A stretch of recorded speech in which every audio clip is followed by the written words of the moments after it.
Okie doke, about that time? Well, good afternoon, everybody. Hope everybody's doing well this afternoon.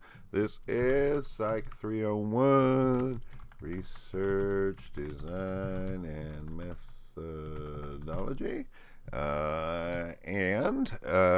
Again, let me, as always, apologize. I wish we weren't doing lectures this way, but we have to, so I hope everybody's doing well. People have been doing pretty well on the midterms and the stats quizzes, so I think we're doing okay right now.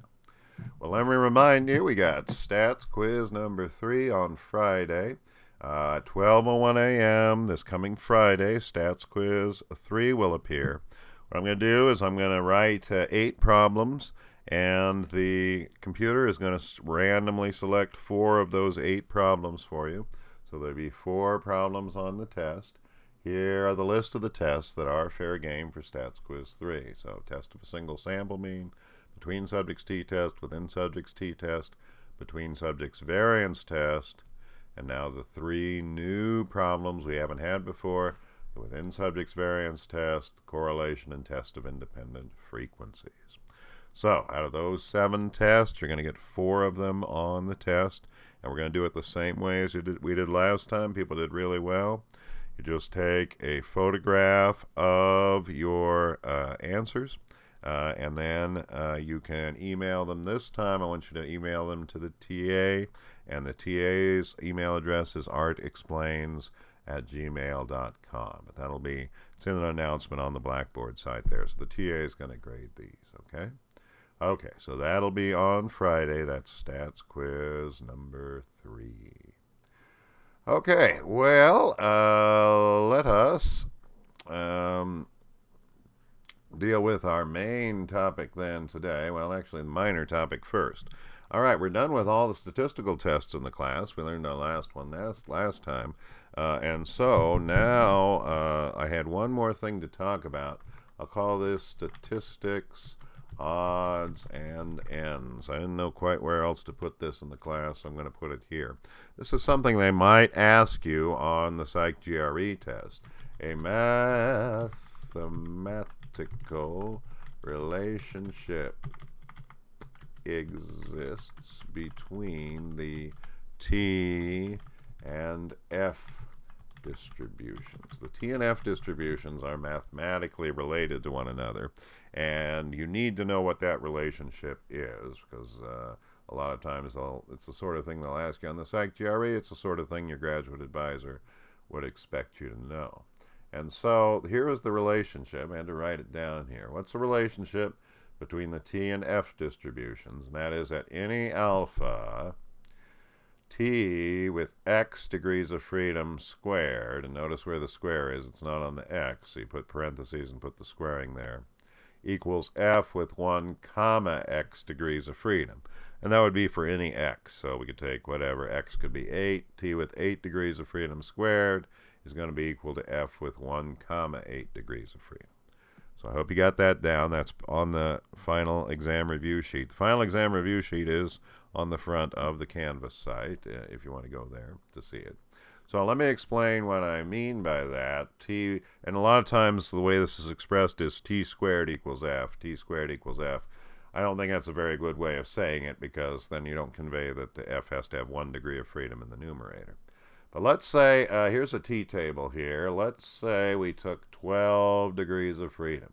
12 degrees of freedom and alpha equals 0.05. The t-value, t-crit is 2.179, okay? So what I did was I squared that. I squared 2.179. That's t with 12 degrees of freedom, t with x, remember. And so now I'm going to square that. So t with 12 degrees of freedom squared. 2.179 squared is 4.75.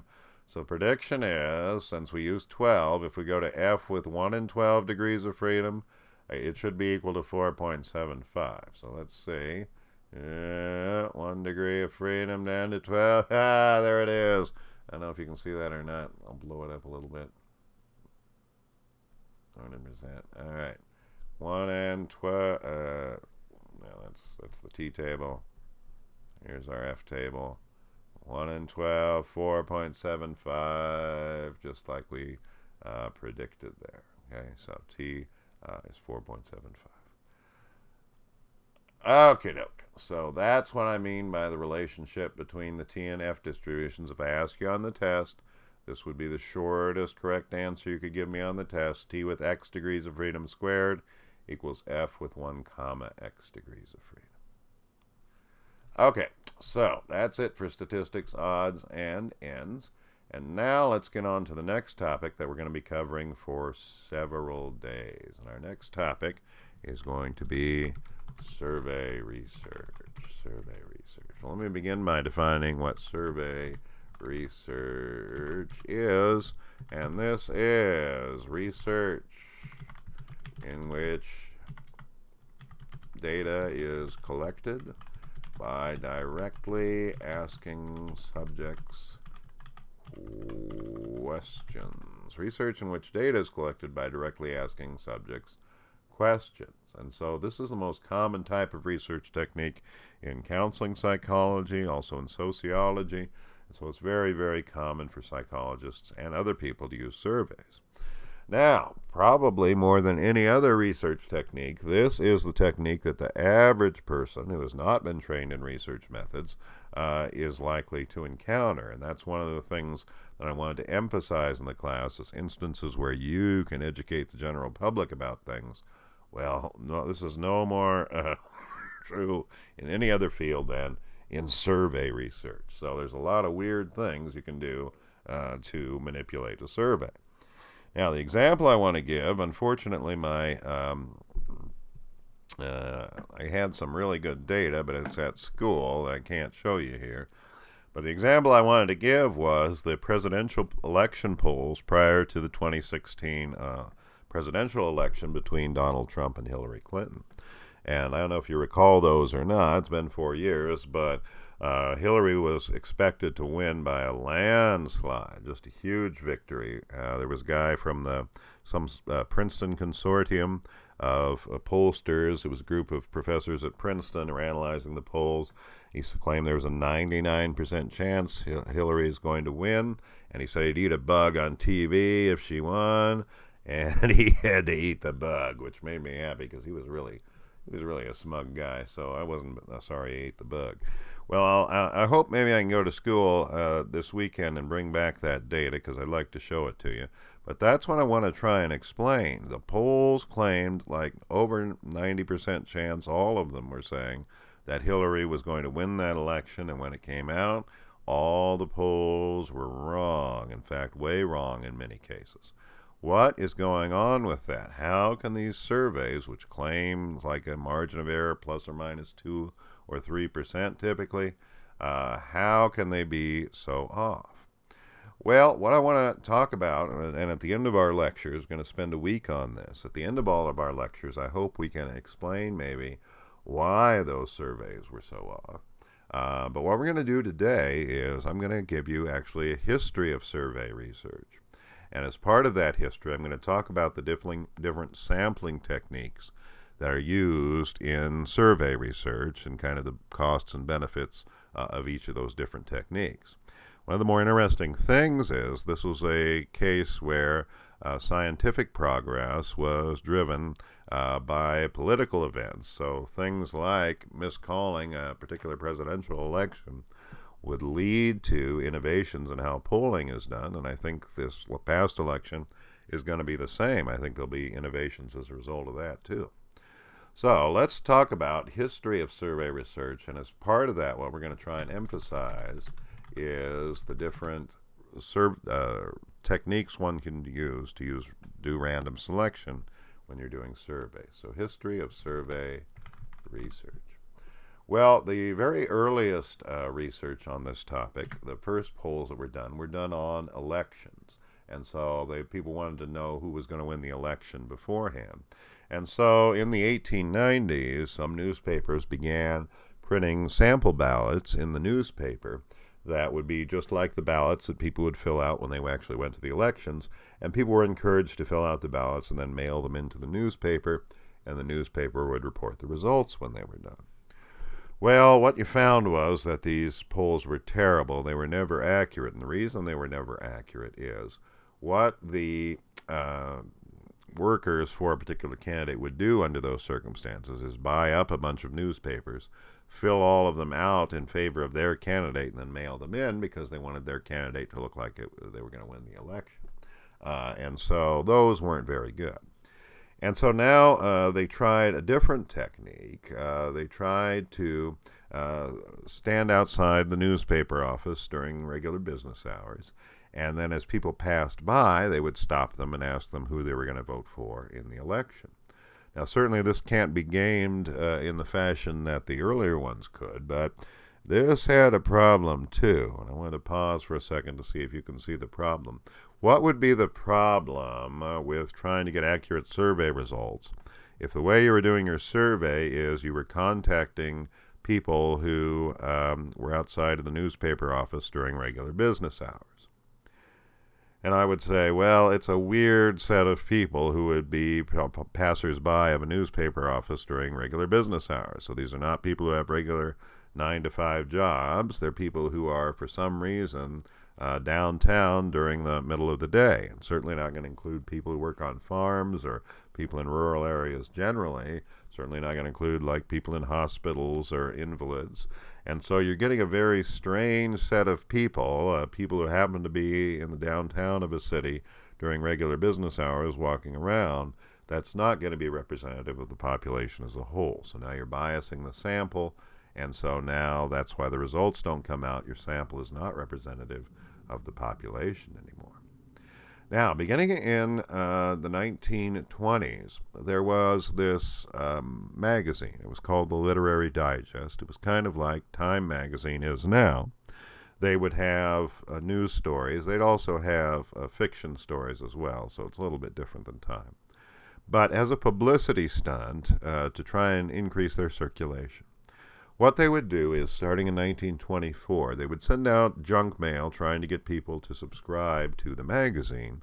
But in addition to the junk mail, they would also include a presidential survey that they would encourage people to send back to them. And so they would ask people in the upcoming presidential election, who are you going to vote for? Now, these were the largest surveys that were ever done. The way the Literary Digest got the names of the people they sent their poll to was they got them through automobile registration lists and through telephone directories. And they would send people their survey and collect them. And they sent out 16 million ballots in 1924. They also, then in 1928 and 1932, for those elections, they mailed out 20 million ballots, which I believe are just the probably the biggest surveys that have ever been conducted in human history. And the thing about the survey was that the Literary Digest survey was freakishly accurate at predicting the results. They'd been accurate in 24 and 28. Let me show you what they did in 1932. Again, this is sending out of 20 million ballots.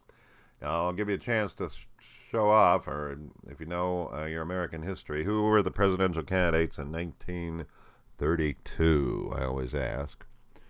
Well, I hope you know both of them. So Franklin Roosevelt won, right? He was the president during most of the Depression. And then the other one was, I expect Iowans to know this, the other one was Herbert Hoover. Remember, he'd been president during the stock market crash in 1929. So here's the results in 1932. So the Literary Digest poll predicted Roosevelt get 59.85% and Hoover get 40.15%. And then the actual vote was 59.14% for Roosevelt and 40.86% for Hoover. We've got essentially they were within 1% of the actual vote totals. Any pollster would be thrilled to be that close to the actual vote totals. So very impressive results for the Literary Digest poll, at least up to 1932. Okay, well, now we have a new person who enters our story, and his name is, let's spell it right, George H. Gallup. He is considered the father of modern survey research. Father of modern survey research is George H. Gallup. You may have heard of George Gallup. He is from Iowa. If you see lists of famous Iowans, George Gallup often makes the list. And he was from Jefferson, Iowa. I don't know if anybody in class is from Jefferson, but Jefferson's about 40 miles west of Ames, directly west, 2 counties over. And they have a big bell tower in the town that's free to go up in. I'd recommend if you're going that way, get off the highway, and just a couple miles down the road, you can go up in that bell tower and see for about, like, way, I don't know how far, but a long way. So it's pretty nice. So, well, anyway, I don't know why, but when he went to college, he decided not to come to Iowa State. He went to the University of Iowa, and he was the editor of the student newspaper while he was at the University of Iowa. And then he went on to actually get a PhD in journalism at the University of Iowa. And what he did for his PhD dissertation was he was interested in new research techniques that newspapers could use to try to find out what things people liked and didn't like in the newspaper so they could increase their circulation. So, for example, he was one of the pioneers in using, like, the two-way mirror. You've seen the two-way mirror where one side reflects and looks like a mirror and the other side is glass, so you can look through at the person on the other side. So what he would have people do is he'd have people sit reading the newspaper with this two-way mirror behind them, and then the researchers would stare at them behind this two-way mirror and see what they were actually reading in the newspaper as opposed to what they said they were reading. And so one of the first newspapers to hire Gallup to consult for them was actually the Des Moines Register. And the Des Moines Register was thinking of dropping their comics page because they thought, well, only kids read the comics page and our advertisers aren't interested in reaching kids, so we should drop the comics page. Well, Gallup did his study where he looked at what people actually read in the paper. And even though at that time many people were reluctant to say they read the comics page, in fact, adults do read the comics page. So that may be the only reason the Register has the comics page now is because he found out that adults actually do read it. Okay, well, what he did was he developed new techniques of doing surveys that were different from the technique used by the Literary Digest poll. The polling used by the Literary Digest. So this is let's move down. The Literary Digest polls in the 1920s and 1930s used convenience sampling. And what is convenience sampling? Convenience sampling is sampling individuals who are readily available without regard to their characteristics. Convenience sampling individuals who are readily available without regard to their characteristics. So you just take whoever you can find to do your survey without regard to whether they're actually representative of the population as a whole.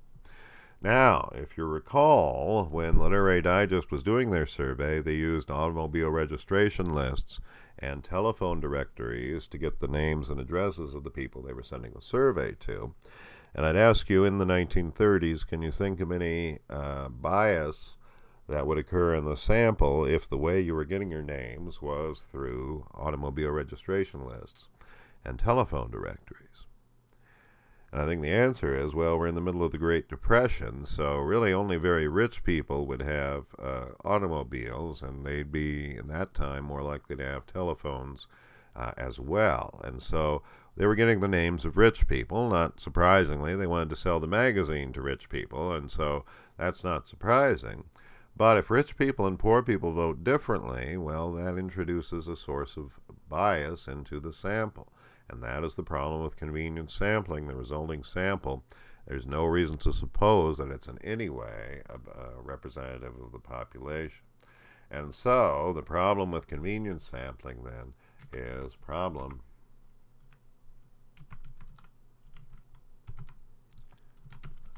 resulting sample is unlikely to be representative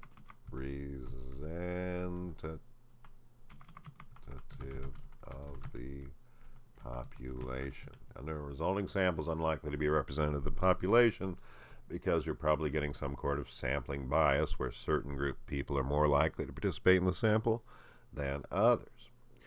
Now, Gallup had developed his new method of doing sampling. He had tried this new method during the elections of 1932.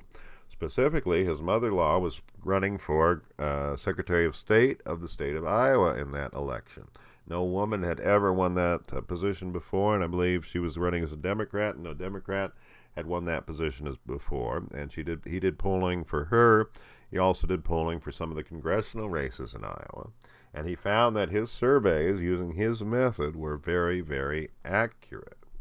Gallup's method of doing survey sampling, Gallup's method that he invented is called quota sampling. Quota sampling. Quota sampling. This is a type of sampling in which people are selected on the basis of pre-specified characteristics so that the total sample will have the same distribution of characteristics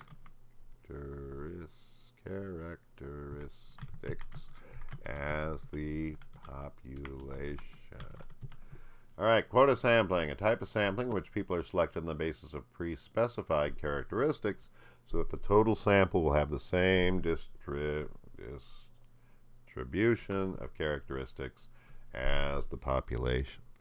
All right, what do we mean here? Well, Gallup's method is intended to make the sample as much like the population as we possibly can. And so let's say the population, the big group that we want to generalize our results to from our little sample, is voters in the state of Iowa. And that's what he was doing in 1932. Well, let's say voters in the state of Iowa, let's say 2% of voters in the state of Iowa are Catholic women between the ages of 40 and 50. Well, if 2% of the voting population in the state of Iowa is Catholic women between the ages of 40 and 50, then you make sure that the sample in your survey is also 2% Catholic women between the ages of 40 and 50. You choose whatever demographic characteristics you think might affect that decision, whatever the decision might be, and that demographic characteristics means just anything you can use to divide people into different groups, like their sex or race or age or religion, anything you could use, whether they like football or not. Those are all demographic characteristics. And so, for those characteristics you think might influence how somebody responds on the survey, you make sure that your survey sample has the same distribution of those characteristics as the population. So this is much superior to convenience sampling. Now you know that if you use quota sampling, your sample is going to be representative of the population. Now, what Gallup would do when he had people do his quota sampling is he would tell his pollster, all right, here's the people I need you to talk to. So he'd tell somebody, let's say he needed working class men between the ages of 20 and 30. So your job is to find me 8 working class men between the ages of 20 and 30 and ask them these questions. Well, the smart thing to do under that circumstance is probably just go to a construction site where there are going to be a lot of working class men between 20 and 30 and find 8 guys there and ask them your questions. But you can see the problem here, if that's how you're doing it, there are going to be a lot of people underrepresented. So accessible people, like people who live in a city or people who work outdoors, so it's easy to get in touch with them, they're going to be overrepresented. Somebody who lives out in the country, like farm workers, and then invalids, people who stay at home, and don't get out, they're going to be underrepresented in quota sampling. So the problem with quota sampling, it's still not going to be completely representative of the population. Problem with quota sampling is that the sample will be biased towards accessible people. Accessible people, like people in cities or people who work outdoors. So that is a problem with quota sampling. Now, it's still certainly better than convenience sampling, no doubt about it. And Gallup hatched kind of a plan in 1935. 1935, he decided to start writing the very first syndicated column in history. It would be a column that he would write, and then he would sell it to individual newspapers. And what he planned to do was do a column of surveys, where he'd survey the American public on some issue of interest, and then he would publish an article that talks about the results of the survey. And then he would send, newspapers would subscribe to his service, and that's how he'd make his living. That was the idea. Now, nobody had ever tried anything like this before, because it was the first syndicated column. And so he made the following deal with newspapers when he tried to get them to buy his column. What he told them was that he was going to make a prediction in the presidential election of 1936. And he was going to use quota sampling to do this. And he was going to use a very small sample of 10,000 people, to do his survey, as opposed to Literary Digest, which was using 20 million people on their surveys. And so what he told the newspapers was he would predict the 1936 presidential election if they bought his column, and he was not more accurate than the Literary Digest poll. He promised to refund all the money that they paid for the column. And this had to seem like a pretty good deal to them, right? Because the Literary Digest poll had been very, very accurate in the previous elections. In fact, it had been within 1% in the 1932 election. So that had to seem like a pretty good deal to most people. So Gallup sold a lot of his newspaper columns, but here was the kicker. He really didn't have the money to pay off if he'd lost the bet. He would be a national laughingstock and his reputation would be ruined forever. As the money came in, he was using it to fund the surveys he was collecting, and so he would not be able to pay off if he lost the bet. He'd have to declare bankruptcy. And so, as you can imagine, he was very, very nervous as the election approached, and he was driving his wife crazy because he was so scared that he wouldn't outpredict the Literary Digest poll, and she made him actually move to a place in Florida that was outside of radio contact, so he couldn't hear the radio because he was going crazy. Well, how did the results come out? First, let's ask, do you know who ran for president in 1936? Hope you know it was Franklin Roosevelt. If you don't know who Franklin Roosevelt is, he's on your dime if you look at it. But do you know his opponent? Well, his opponent was Alf Landon. Alf Landon, who was the governor of Kansas at the time, and I met Alf Landon. I in fact, sang a song for Alf Landon. You're saying, what? You sang a song for a guy who ran for president 84 years ago? Well, yeah, I was very young and he was very old, but he was the governor of Kansas, and he lived in my hometown of Topeka, Kansas.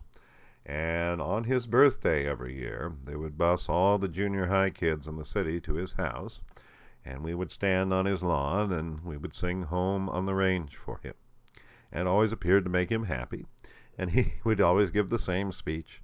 He'd say he wanted the boys to learn how to play football because he wanted Kansas to beat Nebraska before he died, which did not happen, unfortunately. But here was the results now of the 1936 presidential election between Roosevelt and Landon.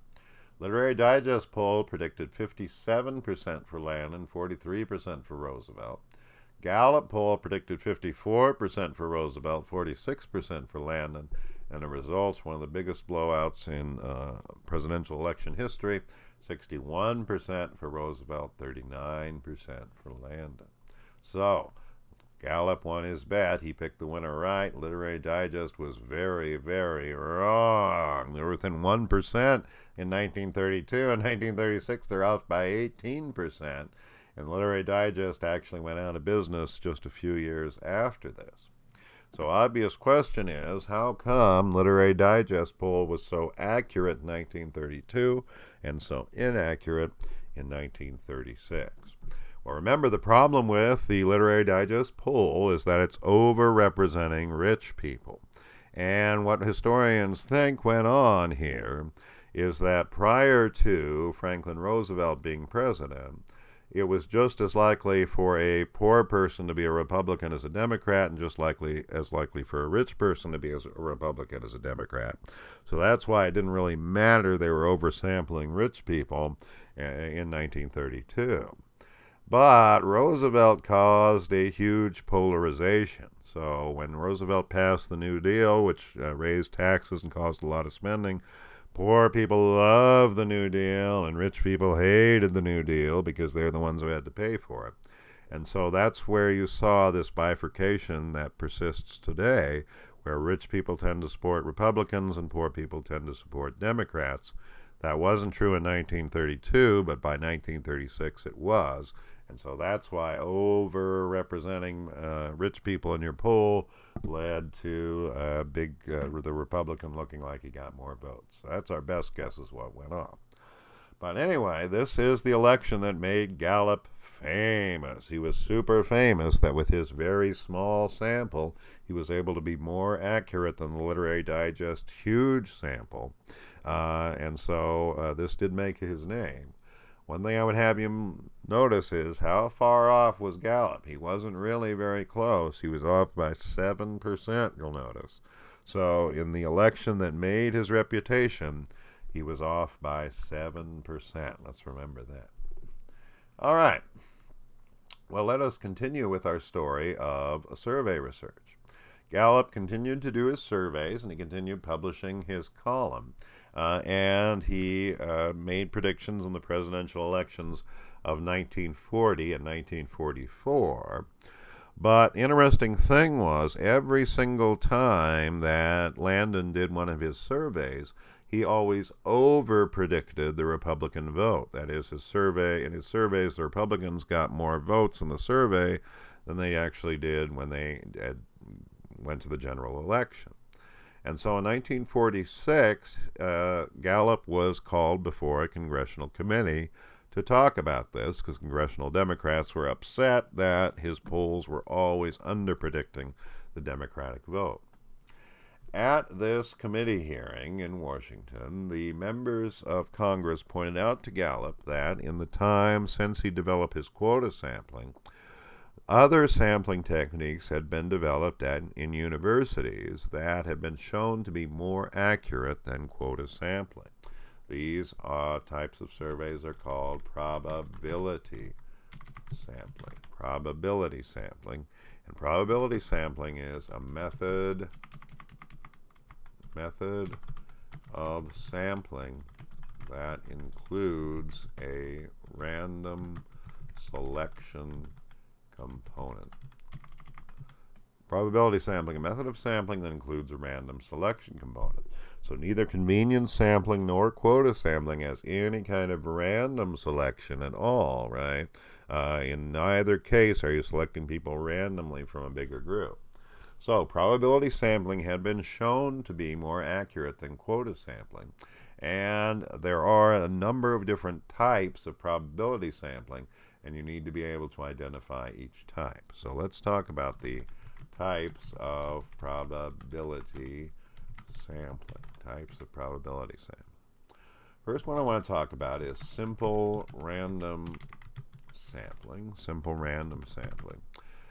In simple random sampling, every member of a population is listed, and then members are randomly selected for questioning. Okay, let's put an underline under types of probability sampling. Simple random sampling. Every member of a population is listed, and the members are randomly selected for questioning. Okay, Well, let's say we wanted to see if Iowa State students want summer classes to be canceled or if they want them to be held. Okay, so if we wanted to do simple random sampling, our population now is all the students at Iowa State. What I would do is get a list of all the students from the registrar and then maybe select 2% of those students from the list, give them a call, and then ask them who they're going to vote for, or what they would vote for, should summer classes be canceled or not. So that would be simple random sampling. I get a list of everybody in the population, and then I randomly select a certain number of those people to ask my question. All right.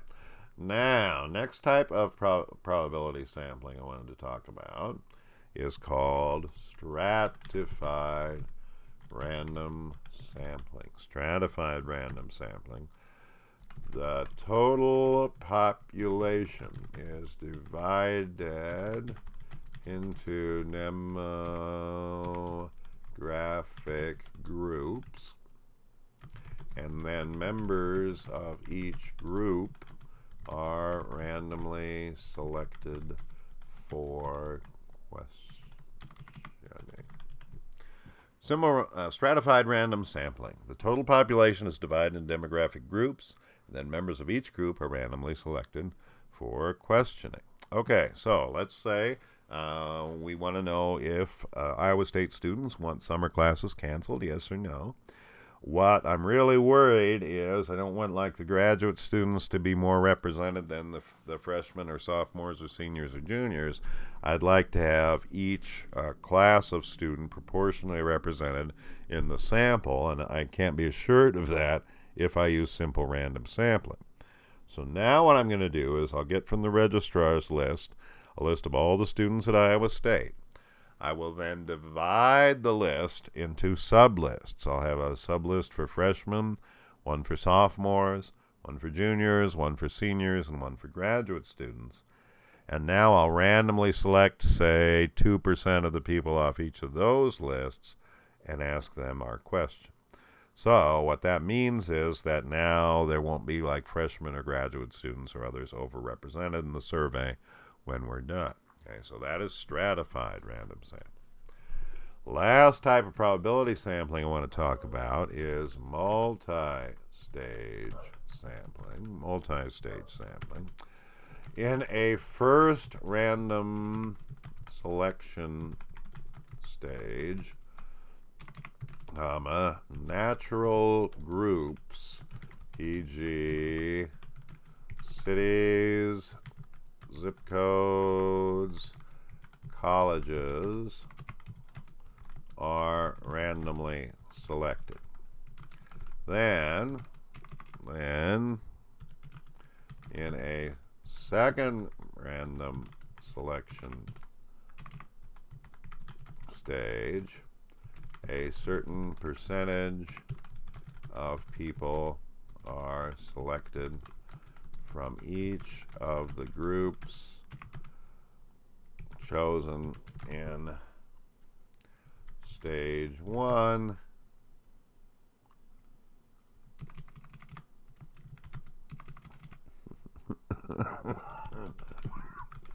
for questioning. All right, multi-stage sampling. In a first random selection stage, natural groups, e.g. cities, zip codes, colleges, are randomly selected. Then, in a second random selection stage, a certain percentage of people are selected from each of the groups chosen in stage 1 for questioning. All right, multi-stage sampling is the most common type of probability sampling. Indeed, the most common type of sampling almost generally for major polling firms. And the reason is because it allows you to do true random selection without actually getting the names of everybody in the population.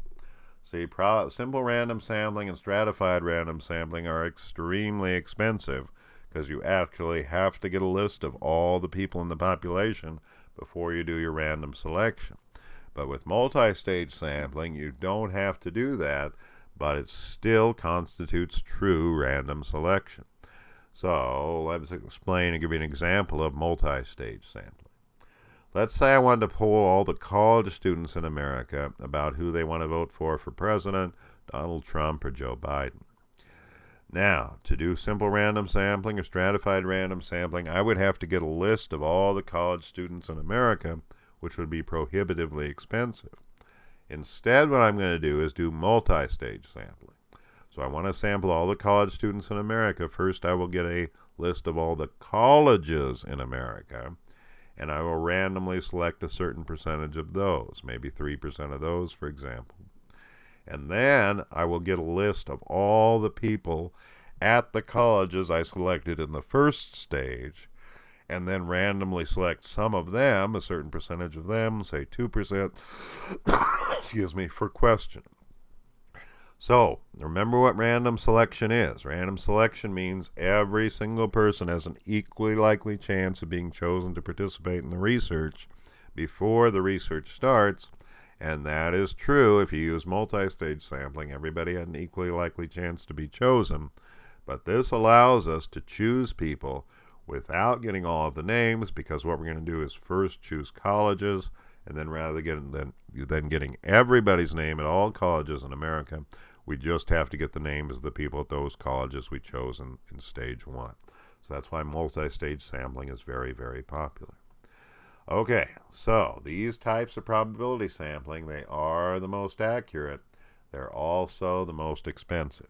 And what I should say is the questions on the test are you have to be able to identify convenience sampling, quota sampling, simple random sampling, stratified random sampling, and multi-stage sampling. The questions will be, I will give you an example of how somebody did their survey sampling. You have to tell me which of those 5 sampling techniques they use. That's what the question will be like on the final. Okay, so Gallup is, going back to our story, in front of this congressional committee.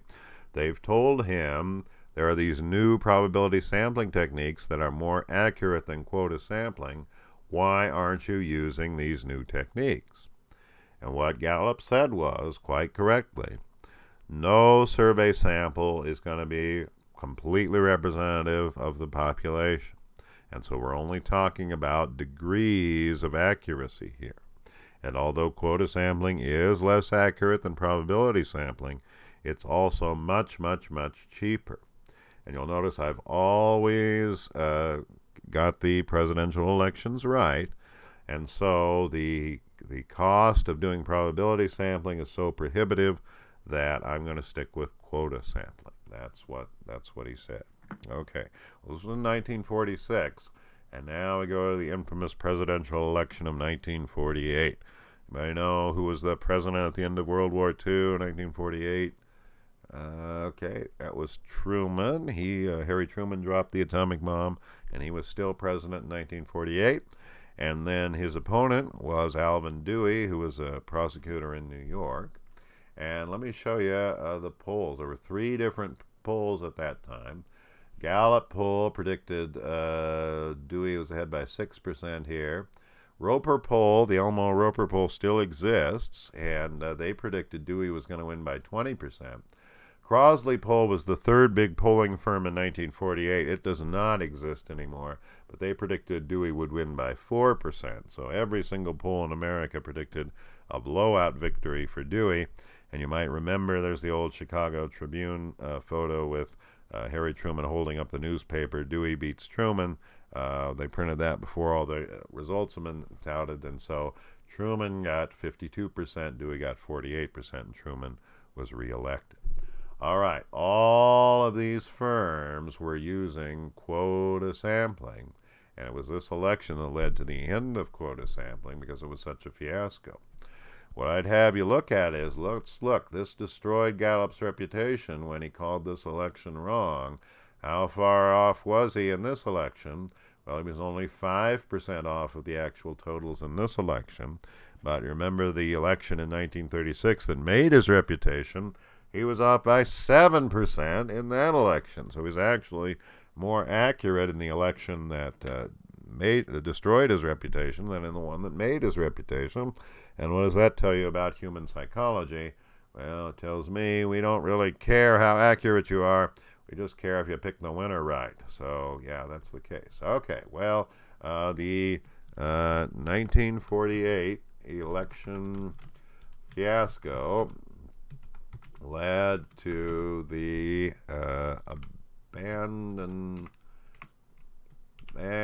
abandonment of quota sampling by all major polling firms. All major polls now use probability sampling. Okay, all major polls now use probability sampling.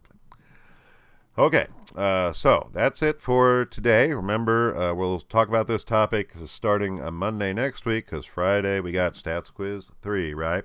Talk a little bit more about sampling then.